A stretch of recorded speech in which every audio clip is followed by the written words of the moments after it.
Hey everyone, and welcome to the video edition of the Penalty Box online blog.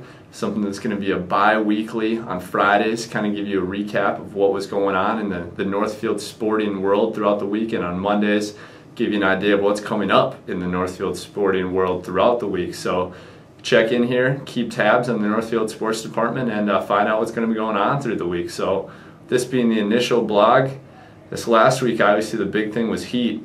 It's crazy hot out there. Everyone was just trying to survive, so athletic events, really number one priority was just to make it through. Second priority was to win. So a steady diet of popsicle for yours truly throughout the day, especially on Wednesday throughout the 4th, covering some activities. Saw some extremely hot events, but Northfield Knights and Dundas Dukes taking part in their annual event, and this is the first summer I've been here for it, but apparently the 6 before I was here, all were Dundas Dukes victories. So the Northfield Knights, for the first time in 7 years, beat the Dundas Dukes on July 4th, so congrats to them. Jeremy Cruz throws a complete game shutout, and the Knights win 4-0. About an hour before that game had their first pitch, the 1860s baseball game, called it, which is probably a good idea because they rock wool uniforms.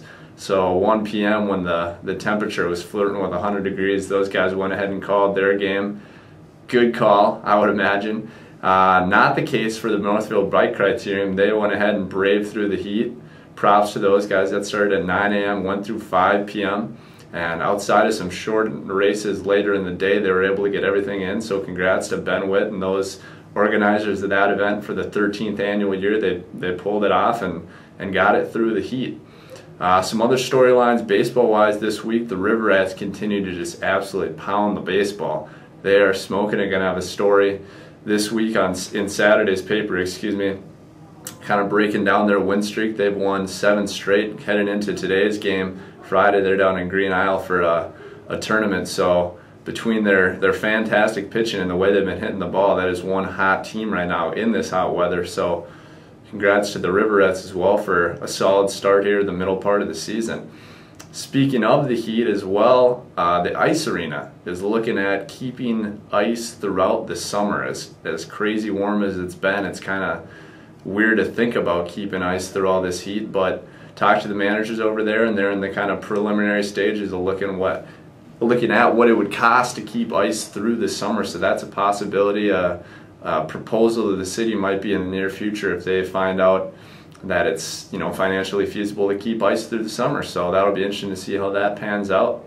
And also on the ice in the off season, ton of news about the Wild. Fantastic news for the Wild. I was very much glued to the Twitter sphere on Monday when Zach Parise, the big free agent fish, was going to be announcing when he was going to decide what team he wanted to land with, and made us wait a little bit, but it was definitely worth it because both he and Ryan Suter are hooking up with the Minnesota Wild for the nice dandy price tag of $98 million apiece. So the Wild making some big moves. That's great to see. Hopefully going to see some goals out of the Wild here, something we haven't in a long time. So very exciting news for the whole state of Minnesota. Also shout out to the Faribault Daily News sports section, Josh Burhow and Brendan Burnett Curry putting together a great story about Parise and Suter signing here, and obviously Parise, a local kid. Great to have a guy like him, as talented a player as he is, back in Minnesota. Final shout out from this last week is going to go out to the U17 girls soccer team headed to the state tournament.